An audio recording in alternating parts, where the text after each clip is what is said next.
SB online একাডেমিতে সকলকে স্বাগতম। আমি সুমন আছি তোমাদের সাথে। ছোট্ট বন্ধুরা, আজকে আমরা তৃতীয় শ্রেণীর ৭৮ থেকে ৮০ পৃষ্ঠার মধ্যে যে অঙ্কগুলো রয়েছে এগুলোকে সবচেয়ে সহজ নিয়মে আমরা কিভাবে সমাধান করতে পারি এই বিষয়টি শিখব। চলো তাহলে শুরু করা যাক। বন্ধুরা, আমরা যদি ৭৮ পৃষ্ঠার একদম উপরে লক্ষ্য করে দেখো, এখানে বলা হয়েছে যোগ, বিয়োগ, গুণ ও ভাগ সংক্রান্ত সমস্যা। বন্ধুরা, একই অঙ্কের মধ্যে যদি যোগ, বিয়োগ, গুণ, ভাগ থাকে তাহলে কিভাবে করে আমরা সেটি সমাধান করব এই বিষয়টি কিন্তু আজকে আমরা শিখব। হ্যাঁ, আচ্ছা দেখো, একদম শুরুতে যদি আমরা প্রথম অঙ্কটাকে লক্ষ্য করি, এখানে আমাদের বলা হয়েছে একটি পেন্সিলের দাম 20 টাকা এবং একটি ছবি আঁকার খাতার দাম 150 টাকা। 5টি পেন্সিল ও একটি ছবি আঁকার খাতা কিনতে কত টাকা লাগবে? দেখো, আমরা আবার একটু প্রশ্নটাকে বোঝার চেষ্টা করি। এখানে বলা হয়েছে একটি পেন্সিলের দাম হচ্ছে 20 টাকা, হ্যাঁ, ও একটি ছবি আঁকার খাতার দাম হচ্ছে 150 টাকা।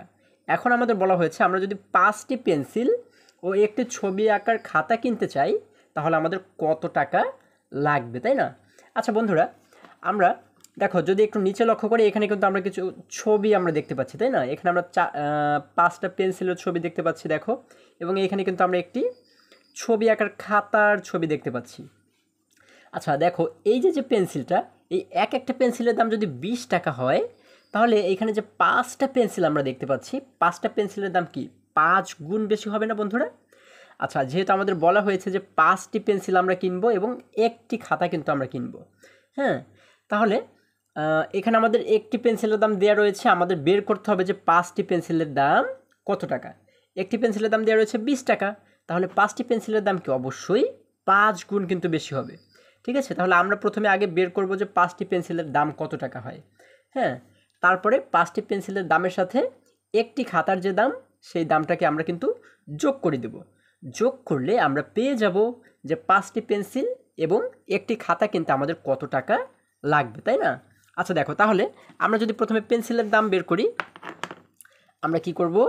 আমরা প্রথমে যে কাজটি করব সেটি হচ্ছে লিখব যে একটি পেন্সিলের দাম, যেহেতু একটি পেন্সিলের দাম 20 টাকা আমাদের দেওয়া রয়েছে, আমরা লিখব একটি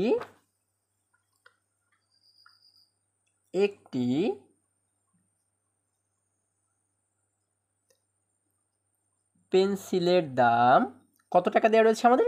20 টাকা, তাই না? আমরা লিখলাম 20 টাকা। একটি পেন্সিলের দাম 20 টাকা। সুতরাং আমাদের কিন্তু মোট কয়টি পেন্সিল কেনার কথা বলা হয়েছে বন্ধুরা? এই দেখো, 5টি পেন্সিল কিন্তু কেনার কথা বলা হয়েছে। এই জন্য আমরা এবারে একের নিচে কি লিখব? সুতরাং 5টি পেন্সিলের দাম, 5টি পেন্সিলের দাম কি নিশ্চয়ই 5 গুণ বেশি হবে, তাই না বন্ধুরা? এই জন্য এই একটির দাম যে 20 টাকা, এই 20-এর সাথে কিন্তু আমরা 5কে গুণ করে দিব। হ্যাঁ, আমরা এখানে কি লিখব? 20 গুণ 5। এই পাশে টাকা রয়েছে, আমরা লিখে দিলাম টাকা। এখন যদি এই 20কে 5 দ্বারা আমরা গুণ করি তাহলে আমাদের উত্তর কত হয়? দেখো, আমরা যদি আলাদা জায়গাতে গুণ করি, তোমরা কিন্তু আলাদা জায়গাতে করবে, হ্যাঁ, আমি এখানে করে দেখাচ্ছি। 20 এবং নিচে লিখব কত? 5।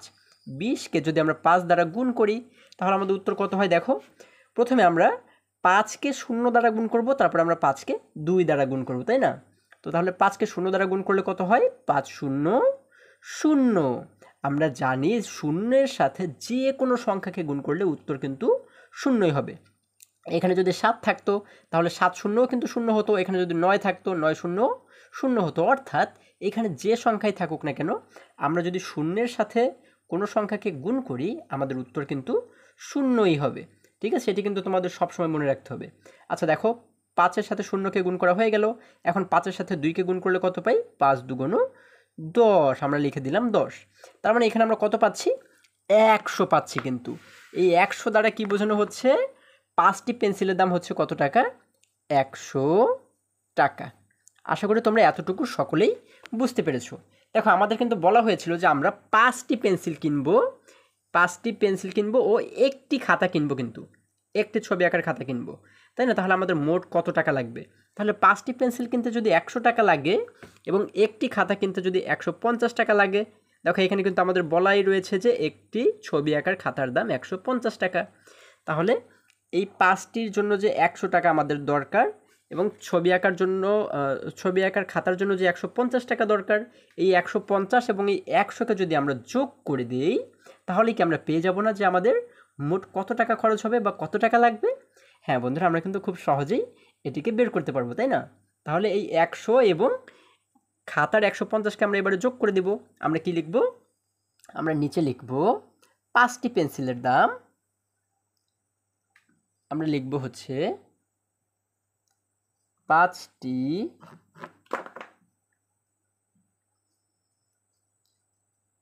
পেন্সিলের দাম। 5টি পেন্সিলের দাম হচ্ছে কত টাকা? 100 টাকা, তাই না? আমরা লিখলাম 100 টাকা এবং নিচে আমরা কি লিখে দেব? একটি ছবি আঁকার খাতার দাম, তাই না? ছবি আঁকার খাতার দাম কত টাকা? আচ্ছা, একটি ছবি আঁকার খাতার দাম হচ্ছে কত টাকা আমাদের বলা হয়েছে? 150 টাকা। ঠিক আছে, তোমরা এই লাইনটাকে আরেকটু ওই পাশে চাপিয়ে লিখবে, কারণ হচ্ছে আমাদের এই 100র নিচে কিন্তু 150কে লিখতে হবে। ঠিক আছে, আমরা এখানে লিখে দেব 150। দেখো আমি লিখে দিচ্ছি 150 টাকা। এরপর আমরা যদি এই দুটিকে যোগ করে দেই, দেখো বন্ধুরা, দেখো আমরা এখানে যোগ করে দেবো, একটা যোগ চিহ্ন দেবো। এই 100 এবং 150কে যোগ করলে কত হয়? 0। আমরা জানি যোগের ক্ষেত্রে কিন্তু আমাদের এই ডান পাশে যে সংখ্যাগুলো রয়েছে ডান পাশ থেকে কিন্তু যোগ করে করে বাঁ দিকে যেতে হয়, তাই না? তাহলে দেখো 0 এবং 0কে যদি আমরা যোগ করি তাহলে 0 এবং 0 মিলে হয় 0। এরপরে 0 এবং 5 যোগ করলে হয়ে যায় 5 এবং 1 এবং 1 মিলে হয়ে যায় 2। তাহলে এখানে আমরা মোট কত টাকা পেলাম? আমরা কিন্তু পেলাম 250 টাকা। অর্থাৎ 5টি পেন্সিল এবং একটি ছবি আঁকার খাতা কিন্তু আমাদের মোট কত টাকা দরকার? 250 টাকা দরকার। তাহলে এই 250 হচ্ছে কি আমাদের উত্তর। আমরা উত্তর দিয়ে কী লিখব? আমরা উত্তর দিয়ে কিন্তু লিখে দেব 250 টাকা। তাহলে কিন্তু আমাদের এই অঙ্কটি বা এই সমস্যাটি সমাধান করা হয়ে গেল। আশা করি তোমরা সকলেই খুব সুন্দরভাবে এটি বুঝতে পেরেছো। আমরা কি করব? উত্তর দিয়ে কিন্তু লিখব, উত্তর দিয়ে আমরা লিখব 250 টাকা। ঠিক আছে, তাহলে আমাদের এই অঙ্কটি সমাধান করা হয়ে গেল। এরপর বন্ধুরা আমরা যদি পরবর্তী অঙ্কে চলে যাই, দেখো আমরা যদি বইয়ে লক্ষ্য করি এখানে আমরা কিন্তু দেখতে পাচ্ছি যে এই অঙ্কটিকে যেভাবে আমরা সমাধান করেছি সেইভাবে করে কিন্তু এই যে এইখানেও আমাদের বোঝানো হয়েছে, তাই না? এখানে কিন্তু আমাদের উদাহরণের মাধ্যমে বোঝানো আছে। তো আশা করি আমি একটু আগে যেভাবে তোমাদের বুঝিয়েছি তোমরা যদি এইভাবে করে বুঝে থাকো তাহলে আর এটি তোমাদের দেখার প্রয়োজন হবে না। ঠিক আছে, অথবা তোমরা এটিকেও কিন্তু দেখে নিতে পারো। হ্যাঁ, তোমাদের যেভাবে করে সুবিধা মনে হয় তোমরা সেইভাবে করেই কিন্তু এই অঙ্কটিকে সমাধান করতে পারো। এরপরে দেখো আমরা যদি পরবর্তী পৃষ্ঠায় চলে যাই,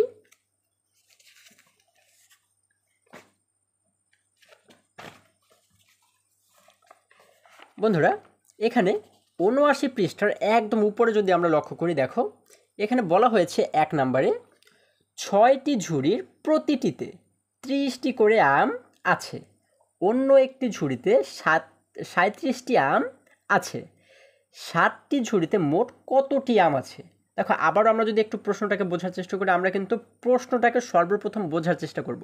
আমরা যদি এই প্রশ্নে কি বলা হয়েছে এটিকে বুঝতে পারি তাহলে যে কোনো সমস্যা আমরা খুব সহজেই সমাধান করতে পারবো। আর যদি এটিকে আমরা বুঝতে না পারি তাহলে কিন্তু কিভাবে সমাধান করতে হবে সেই বিষয়টি আমরা বুঝবো না, তাই না বন্ধুরা? আচ্ছা, আমরা আবারও একটু বোঝার চেষ্টা করি। এখানে বলা হয়েছে 6টি ঝুড়ির প্রতিটিতে 30টি করে আম আছে, মানে এখানে 1 2 3 4 5 6 এই যে 6টি ঝুড়ি রয়েছে, প্রথম 6টি ঝুড়ি, এই 6টি ঝুড়ির প্রত্যেকটিতে মানে এক একটিতে 30টি করে কিন্তু আম আছে। এইটাই 30টি, এইটাই 30টি, এইটাও 30টি, এরকম 6টিতেই কিন্তু 30টি করে আম আছে। অন্য একটি ঝুড়িতে 37টি আম আছে, কিন্তু এই যে একটি ঝুড়ি দেখো, এই ঝুড়িতে আম আছে কতটি? 37টি। এখন আমাদের বলা হয়েছে এই যে মোট 7টি ঝুড়ি, 7টি ঝুড়িতে মোট কতটি আম আছে? এই 7টি ঝুড়িতে মোট কতটি আম আছে?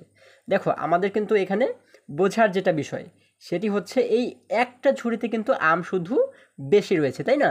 তো এটিকে যদি আমরা একটু আলাদাভাবে দেখি, দেখো আমরা ধরে নিচ্ছি এটি এখন নেই। হ্যাঁ, এইখানে আমাদের যে 6টি ঝুড়ি রয়েছে এই পর্যন্ত, এই 6টি ঝুড়ির প্রত্যেকটিতে কয়টি করে আম রয়েছে?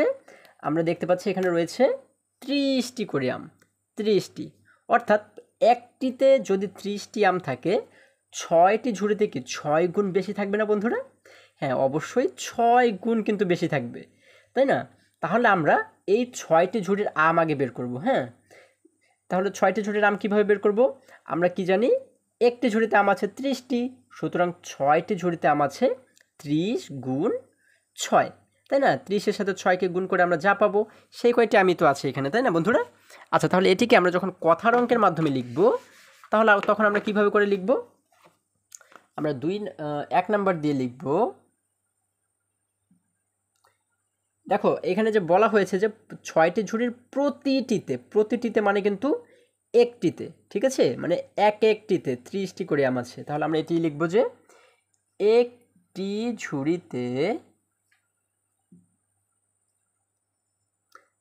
ঝুড়িতে আম আছে কতটি? একটি ঝুড়িতে আম আছে 30টি, তাই না? আমরা লিখলাম 30টি। সরি, এটা উপরে চলে গেছে লেখাটা, আমি নিচে লিখছি। একটি ঝুড়িতে আম আছে হচ্ছে কতটি? 30টি, তাই না? আচ্ছা, এখন আমরা নিচে কি লিখবো? আমাদের মোট এরকম 30টি করে আম আছে কয়টি ঝুড়িতে? 6টি ঝুড়িতে। এই 6টি ঝুড়িতে কিন্তু 30টি করে আম আছে, তাই না? তাহলে এই 6টি ঝুড়িতে মোট কতটি আম আছে? আমরা লিখে দেবো কি, সুতরাং 6টি ঝুড়িতে আম আছে। একটি ঝুড়িতে যদি 30টি থাকে, তাহলে 6টি ঝুড়িতে কি অবশ্যই 6 গুণ বেশি থাকবে, তাই না বন্ধুরা? তাহলে আমরা এই 30কে এই জন্য কী করব? 6 দ্বারা গুণ করে দিব। আমরা এখানে লিখব 30 গুণ 6টি। এখন এই 30কে যদি 6 দ্বারা আমরা গুণ করি, আমাদের উত্তর হয় কত? দেখো, আমরা যদি গুণ করে দেখি, আমরা উপরে লিখলাম 30, নিচে লিখলাম 6। এখন যদি গুণ করি, দেখো 6কে যদি প্রথমে 0 দ্বারা গুণ করি, তাহলে কত হয়? 6 শূন্য 0। কারণ আমরা একটু আগেও শিখেছি, শূন্যের সাথে আমরা যাকে গুণ করব না কেন, উত্তর কিন্তু শূন্যই হবে। তাহলে 6 শূন্য 0 পেলাম। এখন 6কে যদি আমরা 3 দ্বারা গুণ করি, তাহলে কত হয়? আচ্ছা, 6কে যদি আমরা 3 দ্বারা গুণ করি, তাহলে হয় 3 6 18। তাহলে আমাদের মোট দাঁড়াচ্ছে কত বন্ধুরা? আমরা দেখতে পাচ্ছি 180। অর্থাৎ এই 6টি ঝুড়িতে মোট আম রয়েছে কতটি? আমাদের 180টি। আমাদের কিন্তু 6টি ঝুড়িতে মোট আম রয়েছে 180টি। এখন দেখো, আমরা 6টি ঝুড়ির হিসাব পেয়ে গেলাম। এখন আমাদের বাদ রইল কি? আরও একটি ঝুড়ি। এখন এই একটি ঝুড়িতে কয়টি আম রয়েছে সেটি কিন্তু আমাদের অলরেডি দেওয়া রয়েছে প্রশ্নে। দেখো, এই যে এখানে বলা হয়েছে অন্য একটি ঝুড়িতে 37টি আম আছে। তার মানে এই ঝুড়িতে 37টি আম আছে। এটা যখন দেওয়াই রয়েছে, এটিকে তো আর আমাদের বের করার দরকার নেই। এখন আমাদের কি বলা হয়েছে? এই যে মোট 7টি ঝুড়ি, 7টি ঝুড়িতে মোট কতটি আম আছে? তাহলে মোট কতটি আম আছে এটি আমরা কিভাবে বের করব? দেখো, এই 6টি ঝুড়িতে রয়েছে 180টি এবং এই শেষের ঝুড়িতে রয়েছে কতটি? 37টি। তাহলে এই 180-র সাথে যদি আমরা এই 37কে যোগ করে দেই, তাহলে কি আমরা পেয়ে যাব না যে মোট কতটি আম রয়েছে 7টি ঝুড়িতে? হ্যাঁ, আমরা কিন্তু খুব সহজেই পেয়ে যাব। তাহলে আমরা কি লিখতে পারি?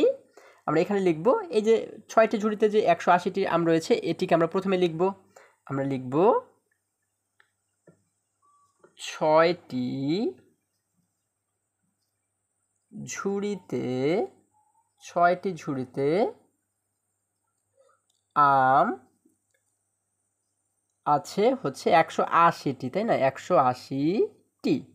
এবং নিচে কি লিখব? আমরা লিখব হচ্ছে অন্য একটি ঝুড়িতে, আমরা নিচে লিখব হচ্ছে অন্য একটি ঝুড়িতে আম আছে কতটি? দেখো, অন্য একটি ঝুড়িতে আম রয়েছে, আমাদের দেওয়া রয়েছে এখানে 37টি। তাহলে এই 37কে কিন্তু আমরা 180-র নিচে লিখব। এখন এইখানে কিন্তু তোমাদের একটি বিষয় বোঝার আছে। এই যে 37কে আমরা লিখব, এই 37কে আমরা কিভাবে করে 180-র নিচে লিখব? আমরা কি এই 3কে 1-এর নিচে এবং 7কে 8-এর নিচে এইভাবে করে লিখব? আমরা কি এই পাশটা শূন্যের নিচে কিন্তু কিছু নেই, এইভাবে করে সাজাবো? না বন্ধুরা, এইভাবে কিন্তু আমরা সাজাতে পারবো না। এইভাবে যদি সাজাই, তাহলে আমাদের অঙ্ক কিন্তু কখনোই আমরা সঠিক উত্তর যেটি হবে সেটিকে বের করতে পারবো না, ঠিক আছে? এই জন্য আমরা কি করব? সঠিক নিয়মটি কি? সঠিক নিয়মটি হচ্ছে এই যে দেখো, এই যে 180, 180-র একদম ডানে রয়েছে কত? শূন্য। এই শূন্যের সোজাসুজি কিন্তু আমরা এই 7কে লিখব। মানে আমাদের ডান পাশ থেকে কিন্তু মিলাতে মিলাতে এই পাশে যেতে হবে। যদি এই পাশে যেমন 1 রয়েছে, 1-এর নিচে যদি ফাঁকা থাকে তাহলে আমাদের কোনো সমস্যা নেই, কিন্তু এই শূন্যের নিচে ফাঁকা রাখা যাবে না। ঠিক আছে, আমাদের ডান পাশ থেকে মিলাতে মিলাতে কিন্তু এই পাশে যেতে হবে। তাহলে এই ডান পাশে যেহেতু 7 রয়েছে, এই 7কে লিখবো আমরা শূন্যের নিচে, এবং এরপরে 7-এর আগে যেহেতু 3 রয়েছে, 3কে লিখবো আমরা 8-এর নিচে। দেখো 37 কিন্তু আমাদের লেখা হয়ে গেল, তাই না? এখন দেখো এই যে 1-এর নিচে কিন্তু কিছু নেই, এখানে ফাঁকা রয়েছে। এই পাশে অর্থাৎ বাঁ সাইডে যদি আমাদের ফাঁকা থাকে তাহলে কোনো সমস্যা নেই, কিন্তু ডান সাইডে কিন্তু ফাঁকা রাখা যাবে না। ঠিক আছে, ডান সাইডের সংখ্যা কিন্তু সংখ্যা নিচে কিন্তু সংখ্যা আমাদের সাজাতে হবে, এটি তোমাদের সব সময় মনে রাখতে হবে। এইভাবে করে কিন্তু আমরা সাজাবো। ঠিক আছে, সংখ্যার নিচে সংখ্যা সবসময় এই নিয়মে আমরা সাজাবো, তাহলে কখনোই আমাদের যোগ বিয়োগে ভুল হবে না। আচ্ছা দেখো, এখন আমরা লিখলাম অন্য একটি ঝুড়িতে আম আছে 37টি। এখন আমরা কি করব, যেহেতু আমাদের মোট আম বের করতে বলা হয়েছে, তাহলে মোট আম কীভাবে বের করব?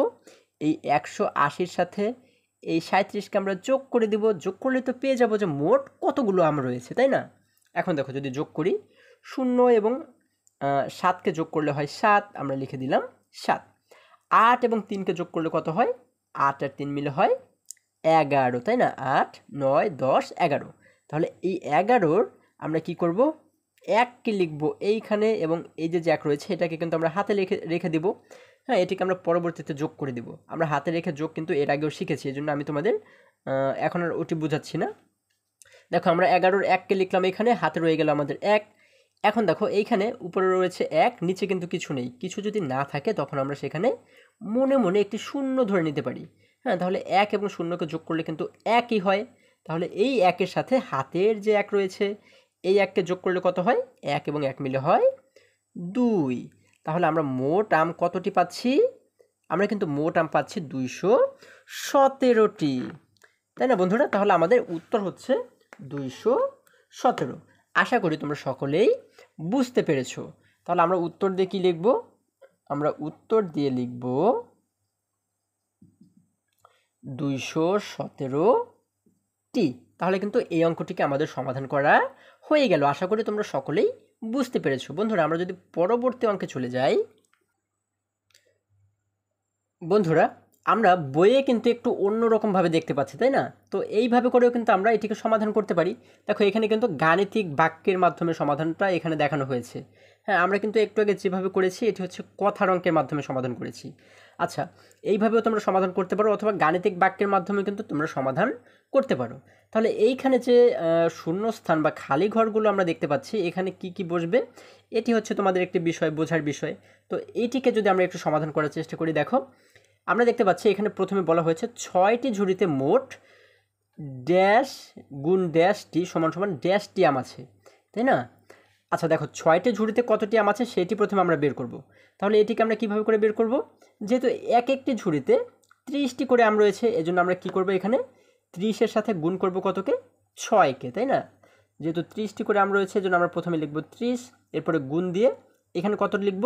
যেহেতু 6টি ঝুড়ির কথা বলা হয়েছে, যে 6টি ঝুড়িতে 30টি করে আম রয়েছে, এজন্য আমরা এখানে লিখে দেব 6। তাহলে 30 গুণ 6টি সমান সমান 30কে যখন আমরা 6 দ্বারা গুণ করেছি একটু আগে, তখন কত পেয়েছি? আমরা পেয়েছি 180টি, তাই না? তাহলে আমরা এখানে লিখে দেবো 180টি আম আছে, অর্থাৎ এই 6টি ঝুড়িতে 180টি আম আছে। এরপরে 60টি ঝুড়িতে মোট, এখন 60টি ঝুড়ির আম আমরা কিভাবে বের করব? যেহেতু 6টি ঝুড়িতে রয়েছে কতটি? 180টি। তাহলে এই 180কে আমরা প্রথমে লিখে দেব 180টি যোগ আরেকটি যে ঝুড়ি রয়েছে, এই ঝুড়িতে কতটি আম রয়েছে? 37টি, তাই না? তাহলে 180-র সাথে যোগ করে দেব 37টি সমান সমান আমরা কত পেয়েছি? যখন 180কে 37 দ্বারা আমরা যোগ করেছি তখন আমরা কত পেয়েছিলাম মনে আছে? আমরা পেয়েছিলাম 217টি, তাই না? আমরা এখানে লিখে দেব 217টি আম আছে। দেখো এই অঙ্কটিকে যখন গাণিতিক বাক্যের মাধ্যমে আমরা সমাধান করব, তখন আমরা কিভাবে করে সমাধান করব? আমরা প্রথম ঘরে কি লিখব? দেখো প্রথমে আমরা যে কাজটি করেছি, হ্যাঁ, এখানে আমরা প্রথমে কি করেছি? 30 দ্বারা 6কে আমরা গুণ করেছি। যেহেতু এক একটা ঝুড়িতে 30টি আম রয়েছে এজন্য আমরা লিখলাম 30, এর সাথে গুণ করব কতকে? যেহেতু 6টি ঝুড়ির কথা বলা হয়েছে এজন্য আমরা লিখে দিলাম 6। এরপরে দেখো 30কে 6 দ্বারা গুণ করলে আমরা পেয়ে যাব কি, যে 6টি ঝুড়িতে মোট কতটি আম রয়েছে, তাই না? তো এরপরে এই 6টি ঝুড়ির আমের সাথে আমাদের কিন্তু আরেকটি ঝুড়িতে যে আম রয়েছে, এই যে 37টা আম রয়েছে, এটিকে কি যোগ করে দিতে হবে না শেষে গিয়ে? এই জন্য দেখো যোগ রয়েছে, যোগের পরে এই ঘরে আমরা কত লিখে দেব, এই যে 37, এই 37কে আমরা এখানে লিখে দেব। এখন দেখো যদি এটিকে সমাধান করি, এখানে বলা হয়েছে 30 গুণ 6, তাহলে যদি আমরা এই গুণের কাজটা প্রথমে করি, তাহলে 30কে 6 দ্বারা গুণ করলে কত পাই আমরা? আমরা পাই 180। আমরা প্রথম ঘরে লিখে দেবো 180, এরপরে যোগ, খালি ঘর রয়েছে, এই যে দেখো যোগ, এখানে কিন্তু খালি ঘর আমরা দেখতে পাচ্ছি। তাহলে এই খালি ঘরে কত লিখব, এই যে 37 আছে, এই 37কে কিন্তু আমরা এখানে লিখে দেব। এরপরে দেখো এপাশে এখন আমাদের নিচে এসে আমরা পাচ্ছি 180 যোগ 37। তাহলে 180-র সাথে যখন এই 37কে আমরা যোগ করেছি, কত পেয়েছিলাম আমরা? আমরা পেয়েছিলাম 217টি, তাই না? 17টি আম। তাহলে এইখানে আমরা লিখে দেবো 217, অর্থাৎ এই নিচের ঘরেও লিখে দেবো 217টি আম। তাহলে এইভাবে করে গাণিতিক বাক্যের মাধ্যমে কিন্তু আমরা এটিকে সমাধান করতে পারি। তোমাদের যেভাবে সুবিধা মনে হয় তোমরা সেইভাবে করেই কিন্তু এই অঙ্কটিকে সমাধান করতে পারো বন্ধুরা। এরপরে আমরা যদি 2 নম্বরে চলে যাই, দেখো এখানে আমাদের 2 নম্বরে বলা হয়েছে রহিম সাহেব 185 টাকা দরে 4টি তরমুজ কিনে দোকানদারকে 750 টাকা দিলেন। দোকানদার তাকে কত টাকা ফেরত দেবেন? আচ্ছা এখানে দেখো, এখানে ফেরতের তটা এখানে লেখা হয়নি হয়তো যে কোনো কারণবশত, হ্যাঁ। তো এখানে কি হবে, ফেরত দেবেন, যে কত টাকা দোকানদার তাকে ফেরত দেবেন। আচ্ছা এখানে দেখো প্রশ্নটাকে আমরা আবার একটু বোঝার চেষ্টা করি। বলা হয়েছে যে রহিম সাহেব 180 টাকা দরে 4টি তরমুজ কিনেছেন। এই দেখো এখানে কিন্তু 4টি তরমুজের ছবি আমরা দেখতে পাচ্ছি। তাহলে 180 টাকা, 85 টাকা দরে, তাহলে 185 টাকা দরে বলতে কি বোঝায়? এটা দ্বারা বোঝাই হচ্ছে যে প্রত্যেকটি তরমুজের দাম হচ্ছে 185 টাকা করে। দেখো এটার দাম 185 টাকা, এটাও 185, এটাও 185, এটাও 185। তাহলে প্রত্যেকটির দাম হচ্ছে কত টাকা? 185 টাকা করে। তিনি মোট কতটি তরমুজ কিনেছেন? এরকম 4টি, 1টি 2টি 3টি 4টি। এখন বলা হয়েছে এই 4টি তরমুজ কিনে তিনি কি করেছেন? দোকানদারকে 750 টাকা তিনি দিলেন। হ্যাঁ, এখন দোকানদার তাকে কত টাকা ফেরত দিবেন? আমরা এটিকে কিভাবে সমাধান করতে পারি বন্ধুরা? দেখো তিনি যে 4টি তরমুজ কিনেছেন, এই 4টি তরমুজের দাম কত হয় সেটি আমরা প্রথমে বের করব। হ্যাঁ, যদি আমরা সেটি বের করতে পারি যে 4টি তরমুজের দাম কত হয়, তাহলে দোকানদার কিন্তু সেই কয় টাকা রেখে বাকি টাকা তাকে ফেরত দেবে, তাই না বন্ধুরা? আচ্ছা তারপরে আমরা কি করব, এই 4টি তরমুজের যে দাম হবে সেই দামটাকে আমরা 750 থেকে বিয়োগ করে দেব। কারণ সে যে 750 টাকা দিয়েছিল, এই টাকা থেকে তরমুজের যে দাম, সেই দামটা কিন্তু শুধুমাত্র রাখবে এবং বাকি টাকাটা কি সে আবার ফেরত দেবে দোকানদার, তাই না? তাহলে আমরা কি করব, 750 থেকে তরমুজের দামটাকে বিয়োগ করে দিব। আচ্ছা তাহলে আমরা প্রথমে বের করবো যে এই যে 4টা তরমুজ কিনেছিল, এই 4টা তরমুজের দাম কত টাকা হয়। হ্যাঁ, এটি আমরা বের করব। তাহলে আমাদের বলাই যেহেতু হয়েছে যে একটি তরমুজের দাম কত টাকা, 185 টাকা। তাহলে আমরা 2 নাম্বার দিয়ে কি লিখবো বন্ধুরা? আমরা 2 নাম্বার দিয়ে লিখব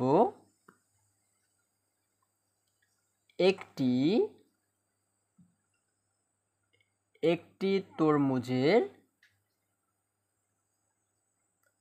দাম কত টাকা, 185 টাকা। আমরা লিখবো 185 টাকা। আচ্ছা একটি তরমুজের দাম যদি 185 টাকা হয়, তিনি যেহেতু 4টি তরমুজ কিনেছে, 4টি তরমুজের দাম কি 4 গুণ বেশি হবে না বন্ধুরা? তাহলে আমরা এখানে লিখবো সুতরাং একের নিচে লিখবো 4টি তরমুজের দাম। এখন একটির দাম যদি 185 হয়, 4টির দাম কি 4 গুণ বেশি হবে। তাহলে এই 185-এর সাথে আমরা 4কে গুণ করে দিলে কিন্তু পেয়ে যাব যে 4টি তরমুজের দাম কত টাকা। আমরা এখানে কি লিখবো, ব্র্যাকেট দিয়ে বা বন্ধনী দিয়ে লিখবো 185 গুণ 4, এই পাশে টাকা রয়েছে, আমরা টাকা লিখে দিলাম। এখন যদি 185-কে 4 দ্বারা আমরা গুণ করি, দেখো আমরা লিখলাম 185 এবং নিচে লিখলাম গুণ দিয়ে 4। যদি আমরা গুণ করি, দেখো 4কে প্রথমে আমরা 5 দ্বারা গুণ করব, তারপরে 4কে 8 দ্বারা গুণ করব, তারপরে 4কে আমরা 1 দ্বারা গুণ করব, তাই না? মানে প্রত্যেকটি অঙ্ককে কিন্তু আমরা 4 দ্বারা একবার করে গুণ করব। তাহলে 4কে প্রথমে 5 দ্বারা যদি করি, 4 5 20, তাহলে 20-এর এই যে শূন্য রয়েছে, শূন্যটাকে আমরা এখানে লিখে দেব। আমাদের হাতে থাকে কত, 2। এরপরে 4কে 8 দ্বারা গুণ করলে কত হয়, 4 8 32। 32-এর সাথে হাতে যে 2 রয়েছে, এই 2 মিলে কত হয়ে যায়? 32 এবং 2 মিলে হয়ে যায় 34, তাই না বন্ধুরা? তাহলে এই 34-এর 4কে লিখব কিন্তু আমরা এবারে এইখানে, এবং আমাদের হাতে এখন থাকে কত? 3 থাকে, দেখো। এরপরে আমরা কি করব? একই রকমভাবে 4কে এবারে 1 দ্বারা গুণ করব। তাহলে 4 একে হয় 4, 4-এর সাথে যদি আমরা এই হাতের 3কে যোগ করে দিই তাহলে কত হয়? 4 এবং 3 মিলে হয়ে যায় 7। তার মানে হচ্ছে আমরা এই যে 4টি তরমুজ কিনলাম, 4টি তরমুজের দাম কত দাঁড়াচ্ছে আমাদের? 740 টাকা, তাই না বন্ধুরা? 740 টাকা। তাহলে আমরা এখানে লিখে দিব, সমান সমান দিয়ে লিখে দিব 740 টাকা। আচ্ছা দেখো, আমরা লিখলাম 740 টাকা। এখন আমরা কিন্তু পেয়ে গেছি যে সে যে 4টি তরমুজ কিনেছিল, এই 4টি তরমুজের দাম হচ্ছে 740 টাকা, তাই না? এখন তিনি দোকানদারকে দিয়েছিলেন কত টাকা? তিনি দোকানদারকে কিন্তু দিয়েছিলেন 750 টাকা। এখন কি করবেন? এই দোকানদার কি করবে? এই 750 টাকা থেকে 740 টাকা কিন্তু তরমুজের যে দামটা সেটিকে রেখে দিবে, তাই না? এবং বাকি টাকাটা সে কি করবে? আবার ফেরত দিবে। তাহলে এখন সে কত টাকা ফেরত দেবে এটি কীভাবে বের করব? এই যে 750 টাকা সে দিয়েছিল দোকানদারকে, এই 750 থেকে তরমুজের দামটা কিন্তু আমরা বিয়োগ করে দিব, তাই না? তাহলে এই 740কে আমরা বিয়োগ করে দেব। তাহলে কিন্তু আমরা পেয়ে যাব যে দোকানদার কত টাকা ফেরত দেবে। দেখো কত সহজ বিষয়টা, তাই না বন্ধুরা? আচ্ছা, আমরা এখন কি লিখতে পারি তাহলে? আমরা লিখব হচ্ছে সে দোকানদারকে দিল, সে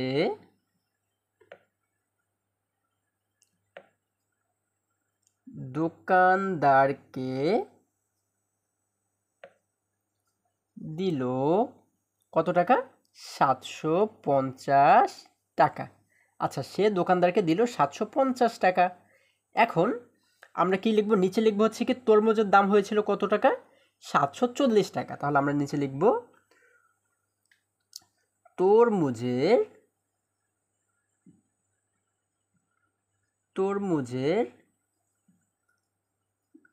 দাম হলো কত টাকা? 740 টাকা। আমরা 740কে কিন্তু 750-এর নিচে লিখব, 740 টাকা। আচ্ছা, এখন আমরা যে কাজটি করব সেটি হচ্ছে কি এই 750 থেকে 740কে কিন্তু আমরা বিয়োগ করে দেবো। এই জন্য একটি বিয়োগ চিহ্ন দেবো আমরা সামনে। এখন যদি বিয়োগ করি, দেখো আমরা জানি বিয়োগের ক্ষেত্রে কিন্তু ডান পাশের সংখ্যা থেকে শুরু করতে হয়, তাই না? তাহলে এখানে ডানে রয়েছে 0, নিচেও রয়েছে 0, তাহলে 0 থেকে 0কে বিয়োগ করলে হয় 0। এরপরে দেখো 5 থেকে 4কে বিয়োগ করলে হয় 1, 7 থেকে 7কে বিয়োগ করলে কিন্তু কিছুই থাকে না, মানে 0। আমরা জানি প্রথম শূন্যটাকে কখনোই লিখতে হয় না, বা শুরুতে যদি 0 থাকে সেই শূন্যটাকে কখনো দিতে হয় না। তাহলে আমরা এখানে কত টাকা পেলাম? 10 টাকা, তাই না? অর্থাৎ হচ্ছে দোকানদার তাকে কত টাকা ফেরত দেবে? 10 টাকা। আমরা এখানে লিখতে পারি সুতরাং দোকানদার ফেরত দিবে কত টাকা? 10 টাকা।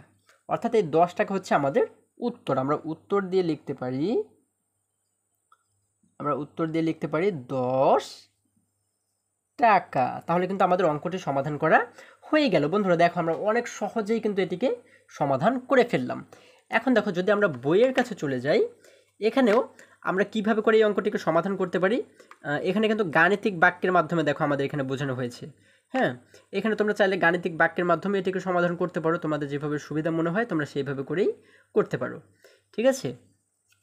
এখন দেখো, আমরা যদি পরের পৃষ্ঠায় চলে যাই, এই পৃষ্ঠায় এসে আমরা দেখতে পাচ্ছি যে কথার অঙ্কের মাধ্যমে কিভাবে করে এই তরমুজের অঙ্কটিকে সমাধান করা হয়েছে সেটি কিন্তু আমাদের এখানে দেখানো হয়েছে। দেখো, শেষে গিয়ে উত্তরে দেখতে পাচ্ছি দোকানদার 10 টাকা ফেরত দেবেন, আর আমাদেরও কিন্তু উত্তর হয়েছে যে দোকানদার 10 টাকা ফেরত দেবেন।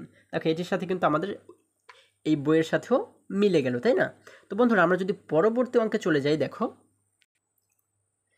এখানে 3 নম্বরে আমাদের বলা হয়েছে একটি বিদ্যালয়ের তৃতীয় শ্রেণীর 42 জন শিক্ষার্থীর প্রত্যেকে 30 টাকা করে চাঁদা তুলে সেখান থেকে 1000 টাকা বর্ণাঢ্যদের সহায়তার জন্য দান করলো।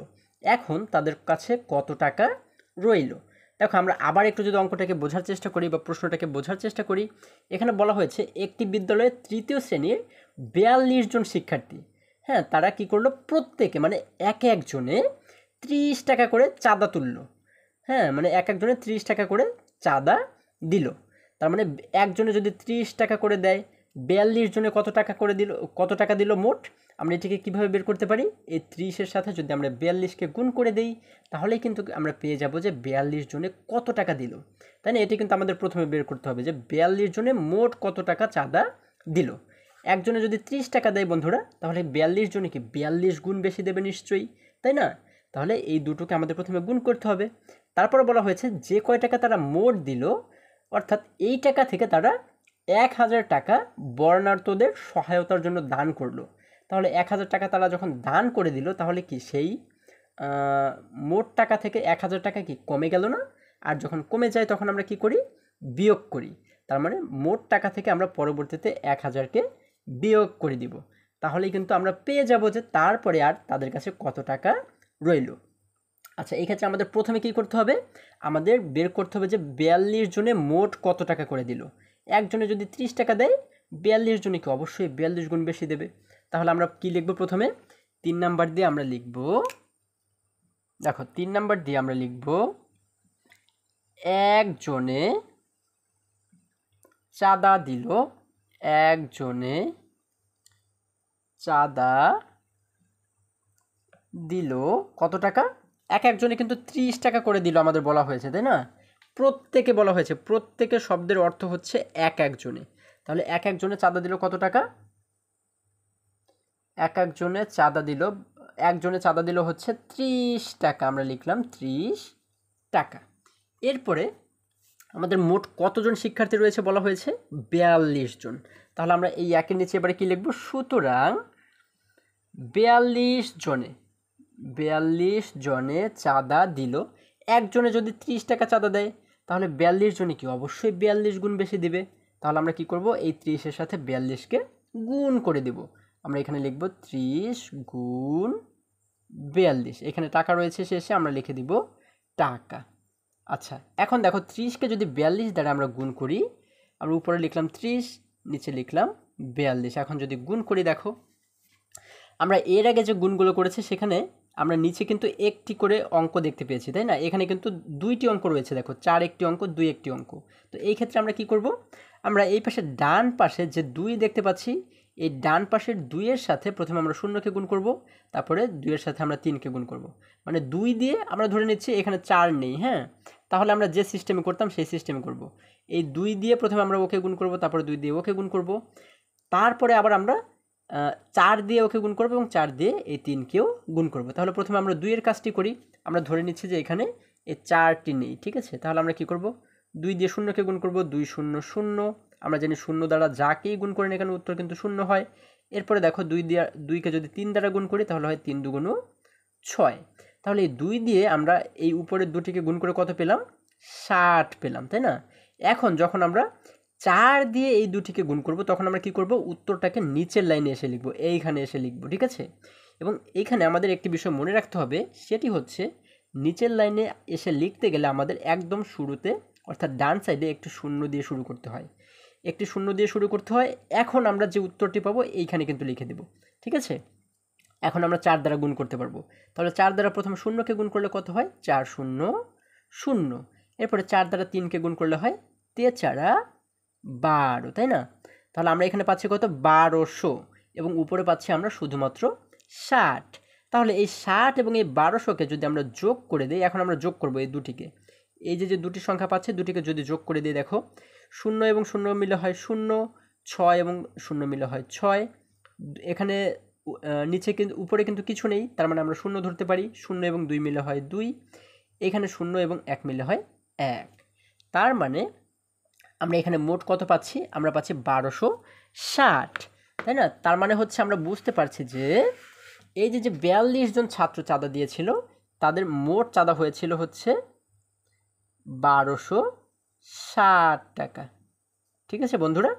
এখন আমরা যেহেতু পেয়ে গেছি যে তাদের মোট 1260 টাকা হয়েছিল, এই 1260 টাকা থেকে তারা কিন্তু 1000 টাকা বর্ণাঢ্যদের মাঝে দান করেছিল, তাই না? এখানে বলা হয়েছে, দেখো এই মোট চাঁদা থেকে তারা কি করলো? সেখান থেকে 1000 টাকা বর্ণাঢ্যদের সহায়তার জন্য দান করলো।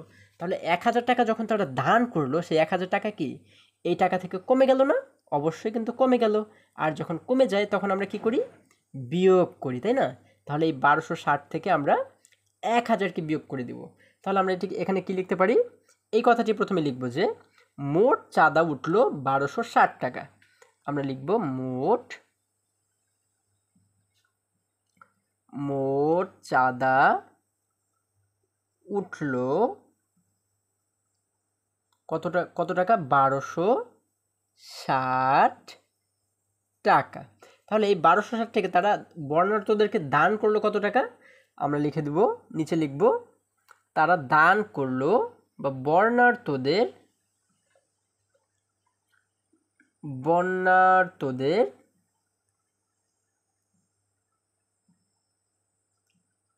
দান করলো, আচ্ছা বর্ণাঢ্যদের দান করলো কত টাকা?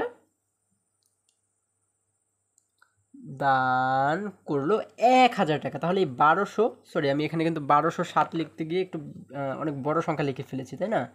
এখানে আমরা কত লিখব? 1260। এই 1260 এর নিচে আমরা কত লিখব? বর্ণাঢ্যদের দান করলো 1000 টাকা। আমরা এখানে লিখে দেব 1000 টাকা। আচ্ছা, এখন যদি আমরা এই 1260 থেকে 1000কে আমরা বিয়োগ করে দিই, আমরা এখানে একটি বিয়োগ চিহ্ন দিব। যদি আমরা বিয়োগ করে দিই, দেখো 0 থেকে 0কে বিয়োগ করলে হয় 0, 6 থেকে 0কে বিয়োগ করলে হয় 6, 2 থেকে কিন্তু এই 0কে বিয়োগ করলে আমাদের 2 থেকে যায়, এবং 1 থেকে 1কে বিয়োগ করলে কিন্তু আমাদের কিছুই থাকে না, মানে 0। আমরা জানি প্রথমের 0টা কখনোই দিতে হয় না, এই জন্য আমরা এই 0টাকে লিখব না। অর্থাৎ আমাদের কাছে কত টাকার অবশিষ্ট রইল? 260 টাকা। তার মানে তাদের কাছে এখন কত টাকা রইল? 260 টাকা। এই 260 হচ্ছে কি আমাদের উত্তর। আমরা এখানে লিখতে পারি সুতরাং অবশিষ্ট রইল অবশিষ্ট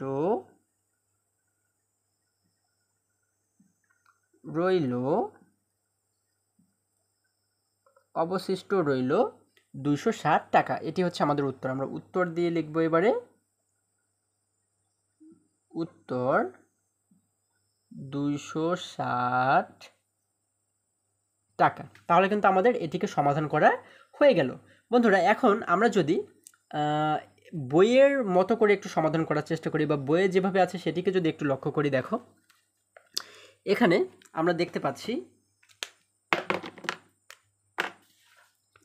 দেখো বন্ধুরা, আমরা এখানে দেখতে পাচ্ছি এখানে বলা হয়েছে 30 জনে ড্যাশ গুণ ড্যাশ টাকা সমান সমান ড্যাশ টাকা দিল। আচ্ছা, 30 জনে কত টাকা দিল সেটি কিন্তু আমাদের এই লাইনে বের করতে বলা হয়েছে। তাহলে এক একজনে যেহেতু 30 টাকা করে দিয়েছে, তাই না? তাহলে আমাদের মোট কত টাকা হয়? এই 30-এর সাথে কিন্তু আমরা 42কে যদি গুণ করে দিই, তাহলে কিন্তু আমরা পেয়ে যাব যে তারা 42 জনে মোট কত টাকা দিল। দেখো এখানে কিন্তু আমাদের বলা হয়েছে 30 জনে দিল কত টাকা। এখানে 30 হবে না, এখানে একটু ভুল হয়েছে যে কোনো কারণবশত। এই 30-এর জায়গায় হবে কত? 42। যেহেতু 42 জন শিক্ষার্থী এখানে রয়েছে, এজন্য আমাদের এখানে 42 লেখার কথা। হ্যাঁ, এখানে যাই হোক 30 লেখা রয়েছে, এখানে হবে 42। তাহলে 42 জনে মোট দিল কত টাকা? একজনে যেহেতু 30 টাকা করে দিয়েছে, এজন্য আমরা প্রথম ঘরে লিখব 30 গুণ এই ঘরে লিখব কত? 42। যেহেতু 42 জন মোট শিক্ষার্থী রয়েছে, এজন্য লিখব 42। অর্থাৎ 30 গুণ 42 টাকা। যখন 30কে আমরা 42 দ্বারা গুণ করেছি, তখন আমরা কত পেয়েছি? 1260 টাকা, তাই না? তাহলে এখানে আমরা লিখে দেব 1260 টাকা। অর্থাৎ মোট কত টাকা উঠলো তাদের? 1260 টাকা। এখন আমাদের বলা হয়েছে বর্ণাঢ্যদের দেওয়ার পর তাদের কাছে রইল। তাহলে এই 1260 থেকে আমরা কি করব? বর্ণাঢ্যদেরকে দিয়েছিল কত টাকা? 1000 টাকা। তাহলে এই 1260 থেকে 1000কে আমরা বিয়োগ করে দেব। তাহলে প্রথম ঘরে লিখবো আমরা হচ্ছে 1260, এরপরে বিয়োগ রয়েছে, বিয়োগ করে দেবো আমরা এখানে কতকে? 1000কে। যেহেতু 1000 টাকা দিয়েছিল, এজন্য আমরা লিখলাম 1000। তাহলে 1260 থেকে যখন 1000কে বিয়োগ করলাম, তখন আর কত টাকা রইল? বন্ধুরা, আমরা কত পেয়েছি উত্তরে? 260 টাকা, তাই না? তাহলে এই ঘরে লিখে দেবো আমরা 260 টাকা। তাহলে এটি হচ্ছে আমাদের উত্তর। তো এটিকে যখন আমরা গাণিতিক বাক্যের মাধ্যমে সমাধান করব, দেখো এখানে লেখা হয়েছে গাণিতিক বাক্যটি হবে, আমরা প্রথমে যে কাজটি করেছি, তাই না? এই 30কে কিন্তু আমরা 42 দ্বারা গুণ করেছি। যেহেতু এক একজনে 30 টাকা করে দেয়, মোট শিক্ষার্থী রয়েছে 42 জন, এজন্য আমরা 30কে 42 দ্বারা গুণ করেছি। তাহলে আমরা এখানে প্রথমে লিখব 30 গুণ এখানে লিখব 42, তাই না? এক একজনের 30 টাকা করে দিয়েছে, এজন্য লিখলাম 30, এরপরে গুণ দিয়ে যেহেতু 42 জন শিক্ষার্থী রয়েছে এজন্য লিখলাম 42। তাহলে এই দুটিকে যখন আমরা গুণ করব তখন কিন্তু পেয়ে যাব যে মোট কত টাকা উঠলো চাঁদায়। হ্যাঁ, এবং এই টাকা থেকে তারা কি করলো, 1000 টাকা বর্ণার্থদের দিয়ে দিল, যার কারণে এখান থেকে এই মোট টাকা থেকে আমরা বিয়োগ করে দেব কত টাকাকে, 1000কে। আমরা এখানে লিখে দেব 1000। এখন দেখো, যখন 30 এবং 42কে আমরা গুণ করলাম, গুণ করে কত পেলাম, আমরা পেয়েছিলাম কিন্তু 1260। আমরা এই ঘরে লিখে দেব 1260, এবং এখানে রয়েছে কত, বিয়োগ 1000, তাই না? এইখানে দেখো এই যে বিয়োগ রয়েছে, এবং এই ঘরে আমরা ঠিক এই 1000কেই লিখে দেবো, এখানে যা রয়েছে আমরা তাই লিখে দেব 1000। এখন এই 1260 থেকে যখন 1000কে বিয়োগ করলাম তখন আমরা পেয়েছি কত, 260 টাকা, তাই না? তাহলে এই 260 টাকা অবশিষ্ট রইল। আমরা দেখো এখানে দেখতে পাচ্ছি লেখা রয়েছে অবশিষ্ট রইল কত টাকা, এইখানেও আমরা লিখে দেব 260 টাকা, 260 টাকা। তাহলে কিন্তু এইভাবে করে আমরা গাণিতিক বাক্যের মাধ্যমে এটিকে সমাধান করতে পারি। তোমাদের সুবিধা মতো তোমরা এটি সমাধান করতে পারো। বন্ধুরা, আশা করি আজকের সমস্ত অঙ্কগুলো তোমরা খুব সহজভাবেই বুঝতে পেরেছো। আর তোমরা তৃতীয় শ্রেণীর যে কোনো পৃষ্ঠার ভিডিও কিন্তু আমার চ্যানেল থেকে দেখে নিতে পারো। বন্ধুরা, আজকে আমাদের এই পর্যন্তই, আবারও দেখা হবে পরবর্তী ভিডিওতে। আর তোমরা তৃতীয় শ্রেণীর যে কোনো পৃষ্ঠার বা যে কোনো সমস্যার সমাধান দেখে নিতে এইখানে যে লিঙ্কটি দেখতে পাচ্ছ এই লিঙ্কে প্রবেশ করে সেটি কিন্তু দেখে নিতে পারো। সকলে ভালো থাকো, সুস্থ সবল থাকো, এই কামনা করে শেষ করছি। ধন্যবাদ সকলকে।